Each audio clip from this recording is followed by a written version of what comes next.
Mama wakwaba midin ede adwoa searching mesrel na wa subscribe to my channel me a notification bell no so for more news. Ebusuafo ye yinenim abatwa eba bekoso ewo Endorse eye by election eba bekoso ewo ho ene NPP fo omwani abre papa ye NDC fo so omwani abre pa ni na ne se both parties no obia epese onwini seat no ewo Endorse na ebusuafo ene politicians no efa akogu Endorse wonoma omo eye campaign na entity bia yensaka anase yaso atene se NDC fo ni bi eninam efiefiem keka kire maamefo na papafo mo se eye his excellency Nana Danko Akufo-Addo ena NPP amayoku no omo pese omo legalize gayism ena lesbianism eninti ena omo pese omo sake eye honorable Jachi Kwesin every parliament house na meti asem na me se na NDC fo nso mo hopa o mo shefa mutumi ye niama politics nti mo asensem ya mukin aden da ben na NDC fo mo parliament house his excellency Nana Danko Akufo-Addo e de paper abeto ho se wo besan gayism na lesbianism ti we smo de campaign ti so man Ghana de for politicians no mo ba ko mpo power na hia mo na ebusuafo ewo elections aba bekoso ewo Endorse na Untumi TV na nebusuafo mo kopie mu ho na Endorse ni bi e de ensem etudwa na man ba ko kasa ne se mo kan de se NPP aban ya aban bi omo ba nurses for teachers doctors omo to mo ye papa na mani kire se ona kasa ni nua no ye doctor ewo honom aban ma ne ka na wo de tete no eni emi se ye ku bi a ye call honom na eboa doctors omo ewo ho na se nurses for omo ewo na ebusuafo mani eni nkofo mo kasa nya sem keto akwa yenti ensem a ode etudwa Hipic, yehu hipic toilet, yehu hipic school, ewa ha, enne yesi IMF, ene ne wo ho, satam no, na o my Ghana na atete apansam kra. Na ye kɔ baabi a enko, ma NPP ma yehu se, wo ye teacher ni na se wo kyerade a, wotimi gye besia. Edi ye wodwuma, nurse fo, senior doctors o ma aka na ye wo doctor bi okrom ya. O ma ne ka na odam a wo tuatua ne kakra. Sa police we nyina ye nuanu bi antimi amfa amba. Wo ka se krodua mu he a, cha sopoku ye tu abaya abatuo ya nkasa waba besim konwa aye health insurance free me ba okumase enso me di hyiamu a waya ama no wa benefit bi me ankasa nso no ma benefit bi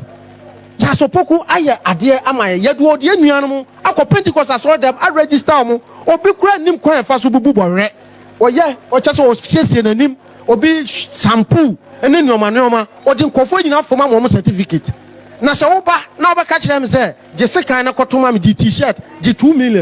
million na de be sesa me daache me mo me de me kan pise chasopoku na se se ye hwe no ye nuano ma e wo mpatam ya se wo nipa kro wo je sekan na huni se wo daache no ene sekan se wo je long boot na huni se long boot ne wo daache huni se wo je 2 million na 2 million wo be di ni sei ena ma ne nam a ye twitwa ne to ne sei ena wa tena wo se wo be je 2 million ena ye fantima mu ya sei no aya kako no mo wepa hwe kako ne bo kra yesai first na kako ye 6 million and nam 13 to 14 million anuoma akosoro e ma ye hu ni se ye ase ye brede ye nuanom ye nananom ye papa no daachi nti krodua wa mu de ne ye nam nipa 2000 to aba NDC nwini wa hada first na NDC wanya na 150 ye nam 2000 wanya na 150 asai kra na nipa be 10 na asai okrodua mu sisi ankasa chasopoku ema wo benya what do you call it jokwesi benya 400 emna sipo bia na won ya nuanu mu nti ena ma ne ba sa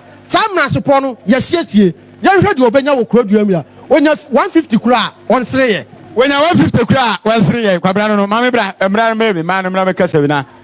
mini aba ye frosen if I try friend afia ne nchiwa enche beto aba nyame yadoma Tuesday then akoso ewo suokrum ha NPP aban bai yo be da was say odi akwanya we ama me se menka na ye obebreka ebre ni nti no ebetwitwa so nti a ya kase empuntudwuma MPP di amanya ya kasi ya shase kofo abreso e de ba eba bedu akufu ado abreso na se enadua yi se yampi atofom like se we lose na se ya to aba fofora na se jokwesi se wo gina so oto ana se oba ni wo begina menuanu mu ya wa asem kapa if you say akufu ado de no ma bebre free education school feeding or the health say ya wo baby uko border so a Cote d'Ivoire for ba e be register health insurance e bi ba be nya school feeding free e mo etimi e ma chese utimi se NPP policy no e ma obia ho to no ba ye nuanu mu bi mu wo de chese omo policy ye chese jiwei na kotoma me jiwei obi ka chiro so wa ya ade na chese wa ya ade ama ono ne na ebusuan nko a enye omamuan no e fa se even kofo kwa na de hu se Petit boot ne sika ne de ya hweso nto aba se ne mpanifo kan no sika ya de mo se onfa nko green Ghana e no ma holding up aba ba to Wellington boot se sebi ya ne ho de afuo mu nko na yenko e ma nko school e ma entumpon nti o ne sika ne bre ne yenko so anhya fuom se ne be ya bon kokora ne mere wa ye be koso abre nti ya se mu yenko aba ne ma cha so boko da number 1 e ho na hia okwa nhwe ba bia number 1 Chasopoku na asin of mpunto asin of beye enkoso ankoka me da say ti your life e wo asin kushia e na ye ne penufo am okrom ya ebon obani wudi ankasa de sen e di de kwabra ejekum kwabra ejekum puntunuma ben na ekos Saudia what the best sandia ekoso ya de ewu tirim ni nkukobuo be men nkukobuo kakra na nkukọ na ato nkukọ no to ane aton kosia no ya ton kosia na edi na edu baabi a na afi kosia na akokọ no gba akokora ne abrewa na ya ton akokora no sorry na ya ton akokọ no end of business. Dr. Mahama, why do you do this? What the president da o say with all due respect, what the president da? With all due respect, Pamo philosopher so kwa chine sankrofo ni free ho jagal ne pe. Because those people always want you to say stuff that would disgrace you. Hey, our polling station agents are illiterate. Now, I'm above Vuzela. As for Santa for the would you go to your crime on Mokrana and your mofe? And I am calling that was free education, you know. And the Ania de Momono, make Knaman Grandy. Hey. Abosume nkunu awo